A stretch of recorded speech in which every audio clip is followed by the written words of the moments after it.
Hello guys, magandang tanghali sa inyo lahat. Si-share ko ang video natin for today ay ang magandang bulaklak na ito, kulay orange sa Taipei Expo, Taiwan.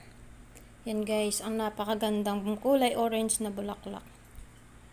Yan guys, wala na siyang dahon, kukunti na.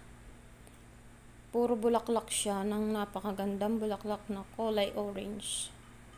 And guys, puntahan nyo to and picture and yan. Sa may Taipei Expo lang guys. Napakaganda niya no. Puro bulaklak na siya. Kukunti na ang dahon niya. May dahon pa naman pero kukunti na siya. And guys, nakaka-relax yung kulay niya. Ang sarap pagmasdan. Ang napakagandang flowers sa Expo Taipei, Taiwan. And ayun guys, thank you so much for